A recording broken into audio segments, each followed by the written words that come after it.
밤하늘에 별이 잘 안 보이죠, 요즘에. 근데 이제 시골에 가고 빛이 이제 좀 사람의 빛이 없어지면 밤하늘에 빛이 보이는데 별빛이 별이 몇 개나 될 것 같습니까? 네.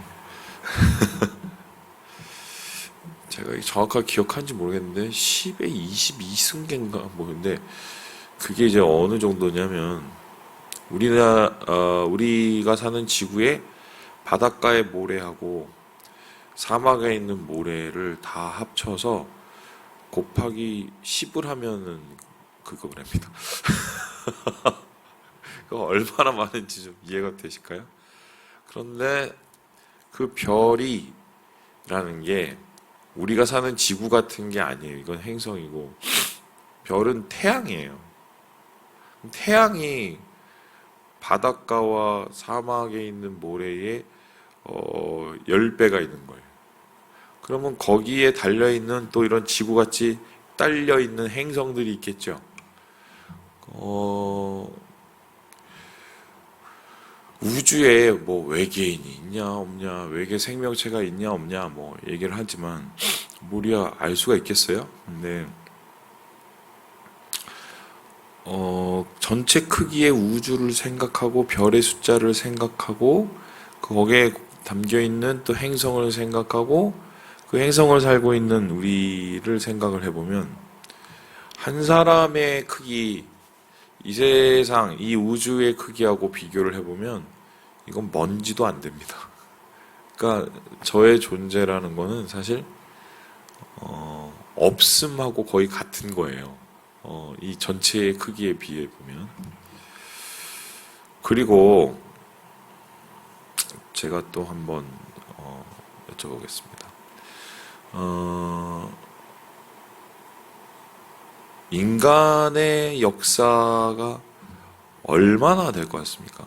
뭐 그렇게 좀 그러시면 우리 지구의 역사, 지구는 만들어진 지 얼마나 됐을 것 같아요? 잘 모르시겠죠. 40억 년인가? 제가 그렇게 알고 있고, 그리고 생명체가 나타나고 뭐 이거 다 합치면 몇십만 년, 만 년, 뭐 이렇게 된다고 알고 있습니다. 그럼 거기에 최종적으로 지금 인간이 살고 있는데 모든 지구의 역사의 시간을 다 더하고 내가 살고 있는 오늘을 시간, 내가 살고 있는 수명의 시간을 더하면 나누면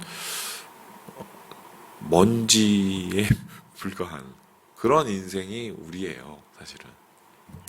그런데 그렇게 장엄한 우주, 그리고 장구한 이 지구의 역사, 그것을 생각해 볼 때 나는 굉장히 작고 나는 굉장히 보잘것없지만 사람들은 그런 큰 지평에서 자기 자신을 바라보지 않습니다.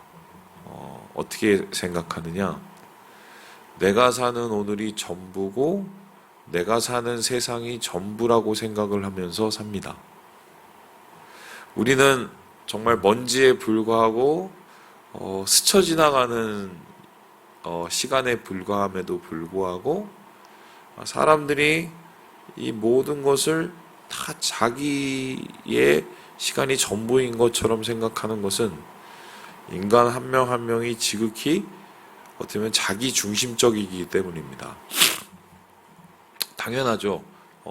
자기의 생명을 갖고 태어났으니 자기 시각을 바라보게 되는 것인데, 중요한 것은 그렇게 자기 중심적으로 살고 오늘이 전부인 것처럼 살다 보면 사람이 어떻게 되는가 하면은, 자칫하면 오늘 기분 좋으면은 하루 종일 기분 좋고, 오늘 좀 기분 나쁘면 하루 종일 기분 나쁘고, 말 그대로 일희일비합니다.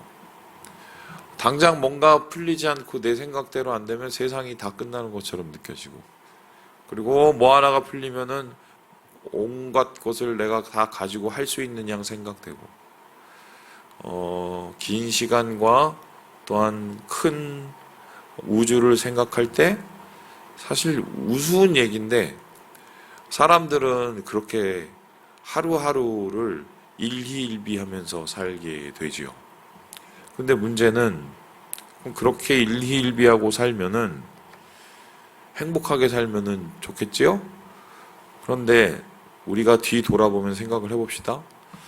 그때 내가 꼭 이러지 않아도 되었는데라는 후회를 하게 됩니다. 아유, 내가 왜 그때 세상 끝날 것처럼 그렇게 생각을 했지? 내가 그때 뭣도 모르고 그렇게 막 교만하고 내가 그랬지? 되돌아보면은 참 부끄럽고 내 자신이 참 민망한 그런 시간들이 엿보이게 되지요. 그리고 심지어는 그렇게 오늘의 상황이 계속 마음에 들지 아니하면 이것이 모든 것의 끝이고 모든 것의 절망이라고 생각하고 스스로 목숨을 끊는 사람들조차 있게 되는 거죠. 근데 예수 믿는 사람은 그러면 안 됩니다. 예수 믿는 사람은 시각이 좀 달라야 돼요. 하나님께서 오늘 말씀을 통해서 이야기하시는 게 바로 그런 것인데, 신앙이라는 것은 일희일비해서는 안 되는 것이라고 말을 하고 있습니다. 왜 그러냐? 우리는 하나님을 믿는데 하나님은 영원하신 분이에요. 우주를 만드신 분이시고 지구의 역사를 주관하신 분이에요. 근데 그 하나님께서 우리 하루하루의 삶을 인도하시고 주관하십니다. 그죠? 그러면 우리 인간이 할 수 있는 것은 하나님의 다스리심을 받아들이고 그 하나님을 마음을 우리가 믿고 우리를 향한 계획과 사랑을 의지하는 것이 이게 옳을 터인데, 사람들은 자주 실수를 하는 것이 그런 하나님을 믿기보다는 오늘 안 되면 그냥 끝이고 오늘 좋으면 갑자기 교만해지고 뭐 이런 것을 계속해서 반복하고 있단 말이죠. 이스라엘 백성도 그런 상황을 계속해서 반복을 했는데 이런 것입니다. 가나안에 도착하면 풍요로워져요. 행복하지요. 만족하지요. 나중에 세대가 지나면 타락합니다. 그리고 그 모든 것이 하나님이 주신 은혜가 아니라 내가 어느 날 잘해서 생긴 권리라고 생각하고 살지요. 일희일비합니다. 또 어떨 때 고난이 닥쳐옵니다. 심지어 자신의 죄 때문에 나라를 빼앗기고 바벨론으로 끌려가고 또한 포로 생활을 하고 그러한 여러 가지 어려움을 당하게 됩니다. 그런데 그것도 우리가 하나님의 넓은 시각에서 바라보면은 하나님이 우리를 고쳐나가는 과정이고 이스라엘 백성들에게 하나님께서 교훈을 주고 학습하시기 위한 과정인데, 그것 속에서 이스라엘 백성은 어떻게 했냐면은 다 끝난 양, 다 없어진 양, 오늘의 나는 아무 의미가 없는 양, 그러게 절망과 낭망 속에서 살게 되지요. 그래서 인간의 그러한 자기중심적인 사고, 자기중심적인 생각, 자기중심적인 마음을 하나님께서는 좀 뛰어넘으라고 얘기를 하세요. 그래서 오늘 이 말씀을 주신 이유도 뭐냐면 이런 건데, 니들이 이 노래를 부를 때 니들의 삶에서 오늘이 무엇인지 하나님의 넓은 시각에서 생각을 해보라는 거예요. 그래서 일희일비하지 말라고 얘기를 하고 있는데, 자, 그렇다면 도대체 하나님은 여기에 대해서 뭐라고 얘기를 하셨을까? 우리 함께 우리 34절의 말씀을 5절의 말씀을 같이 한번 읽어보도록 하겠습니다. 시작. 그들이 실족할 그때에 내가 보복하리라. 그들이 환난 날이 가까우니 그들에게 닥칠 그 일이 속히 오리로다. 여기서 말하는 그들이라는 것은 이스라엘 백성을 치고 이스라엘 백성을 무너뜨리는 이방 민족을 뜻합니다. 실제적으로 일방 민족이 이스라엘의 예루살렘을 완전히 무너뜨리고 그들을 끌고 갔습니다. 그때 사람들은 어떻게 생각했냐면 이스라엘 백성은 끝까지 버텼어요. 가기 싫어서. 그런데 예레미야가 아니다. 우리가 항복해야 된다고 얘기를 했는데도 끝까지 버텼습니다. 심지어는 뭐라 하면 하나님이 우리를 지켜주신다. 하나님의 의도와는 전혀 상관없는 자기식의 해석을 하게 되죠. 근데 결국은 다 무너지고 왕은 잡혀가고 눈이 뽑히고 그리고 이스라엘 백성은 예루살렘에 더 이상 남아있지를 못했어요. 다 끝났다고 생각을 했습니다. 뿐만 아니라 이스라엘 백성을 이렇게 무너뜨렸던 바벨론은 어떻게 했냐면 모든 것이 다 우리의 힘으로 장악됐다고 생각을 했습니다. 자기가 마치 하나님인 양 생각을 했습니다. 그런데 하나님께서는 이 또한 다 역사의 주관으로 만들어 놓으신 계획인데 결국 어떻게 됐습니까? 이스라엘 백성의 매가 되어서 이스라엘 백성을 무너뜨렸던 바벨론 역시 하나님의 역사의 칼에 무너지고 말았죠. 그리고 이스라엘은 다 끝난 것 같았는데 어떻게 되었습니까? 갑자기 풀려나서 바벨론으로부터 다시 예루살렘으로 돌아오는 귀환의 역사가 이어지게 됩니다. 그러니까 아마 돌아오면서 그렇게 생각을 했을 거예요. 야, 이때 이렇게 우리가 돌아올 줄 알면 왜 그때 우리가 그렇게 절망하고 살았지? 그렇게 쉽게 무너질 줄 알았으면 바벨론은 아마 그렇게 교만하지도 않았을 것입니다.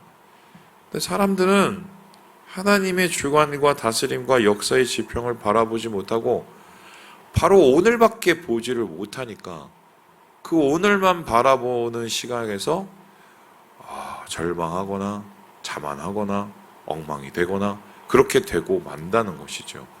그래서 하나님께서는 이 노래를 들으면서 결론적으로 이스라엘 백성에게 이 얘기를 하고 싶었던 것인데요. 우리 함께 39절의 말씀을 같이 한번 읽어보도록 하겠습니다. 시작. 이제는 나 곧 내가 그인 줄 알라. 나 외에는 신이 없도다. 나는 죽이기도 하며 살리기도 하며 상하게도 하며 낫게도 하나니 내 손에서 능히 빼앗을 자가 없도다.